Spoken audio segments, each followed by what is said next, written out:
What up, y'all? Welcome to Fight Talk with me, Jimmy Dukes, here at the Enforcers Training Facility in El Paso, Texas. Next to me here, the man, Smoke. How are you, brother? How you doing, man? Good, man. Good to see you, man. Appreciate your time, man. Appreciate your time. Hell yeah, man. You big, lanky mofo. I get that a lot, man. That's why I got the spider right. Yeah. I know that I saw you fighting a smoker, and I was like, God damn, this guy's so lanky in the way you were and everything. I had no idea that you hadn't even fought in an actual amateur fight. Yeah, I'm not.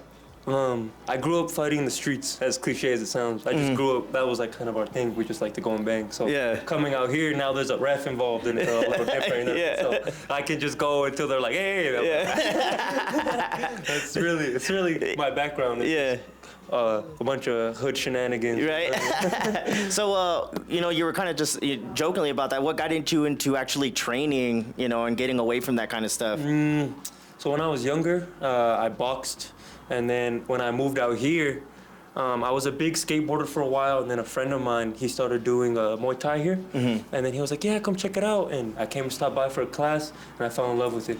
So after that one Muay Thai class, everything shifted for me. So I live in Mexico, so it's kind of a mission for me to schedule things out. Mm-hmm. But once I incorporated this, my life just felt like it was a lot smoother. I was healthier. I had a lot more confidence. Just the whole fight vibe just fit who I was. Yeah, that's cool, man. So, debut weight class? 165. 165? Yeah. You excited for this? Yeah, the weight cutting's the worst part, if I'm being honest, because I'm a bigger dude, you know what I mean? And I like to eat. Yeah. They call me Smoke for a reason. Right. Yeah. So I just like to eat, man, but I just been trying to stay disciplined, just trying to make sure that when I show up, I'm peak condition and trying to cut as little water weight as I can as I get closer. So yeah, man. We're just calorie deficit until all that water weight cuts off. Yeah, man. So how long have you been training? You said you've been training over a year? We're probably just over a year and some change now. Yeah. So what made you actually want to sign up for the actual amateur fight? Did you get the itch from being around the guys, or? I think it was just like the natural course. Of course, the guys are a big influence too. They're everyone here is just some killers, you know what I mean? And me being able to hold my own here makes me feel like if we can go anywhere and really dominate. We got amateur champions here. We got dudes going all the way to Austin, and it's a great program we have here. It's a gym built for fighters. Yeah. So I just like to present that as such, Yeah, that's what's up, man. I know that having such an active gym is such a benefit for you guys that you're continuing to always in and out of training camps and being a sparring partner for other folks. But now it's your turn. Yeah, definitely. Yeah, it's a little different when you're on the other side because everyone's like, "Hey, come on," and I'm like, "Hey, I appreciate the pressure." Yeah. So how excited you are to be fighting under the lights in Cruces, man? Truthfully, I don't really. It's just another day in the office in my head, you know what I mean? I try not to overhype the idea of like a crowd or like an arena.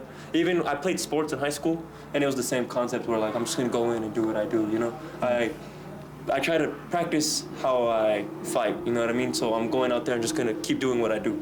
And if the crowd gets hyped, and they hate me. Yeah. They're just there just cause. Yeah. I know when I saw you fight at the Smoker, man, you had just great pressure, You're obviously lanky and the way your style is. I was like, man, you look like you were natural in there. I had no idea that. I appreciate it. Yeah, I know. And then going back to the street fights here, not that we condone that kind of stuff, but I'm sure that's helped you. Do you feel like just having that mentality of just like knowing that you could hold your own is not a big deal going into this fight? Yeah, definitely. It's more as if like, this is the safest way to do this. You know what I mean? So we're in a cage with the commission, with a ref there, like, worst comes to worst, they're gonna stop it, and I'm gonna have a loss in my record, but I'm gonna be able to go home, Yeah. And I grew up in, some of us weren't fortunate enough to have that kind of aspect, So now it's more like just a motivation for me, where it's like, hey, everything's set up for you to make sure you're okay and you can perform your best. So I'm gonna capitalize off that and just do what I do, Hey, that's what's up, man. Do you feel like is it something that you want to keep pursuing, or is it just kind of see where it goes? I know you're a young dude, you're just started, do you kind of just feel like this is something that you want to keep doing, or just kind of just putting your foot in the pool, see how it feels? Truthfully, I'm probably, the way I operate is I don't like to really plan too far ahead. I like to go day by day, right? But for me personally, even if I'm not going and competing, I just want to be in the gym. You know, I'm the type of person where I have too much energy if I don't go and have an outlet, you know? But then that competing aspect, I'm a competitor, man. Yeah. I love to get out there, even if it's just jiu-jitsu or like, I always take up random little things just because like I have that portion in me. You know? Yeah. So I'm probably going to end up if this fight goes according to plan, of course, I'll probably end up keep pushing. But even if it don't, I'm pretty sure I'm just going to love the feeling of being in the cage. So it's going to be its own drug per se. Yeah. You know what I mean? It's going to be something that I'm just going to be chasing. Yeah, and that's cool because, I mean, you've seen all your teammates, you know, performing and fighting for different promotions, and then now it's your turn. Do you feel like that your mentality switches, or you kind of just always been the way you've been carrying yourself is just another day in the office and you're just training as you would normally train anyways? I've always been like that. I try not to overcomplicate things in my head, you know. I like it's kind of cliche, but I like to play chess, so I try to do everything kind of the same way, where like I'm picking and choosing my battles. So this same thing goes with this.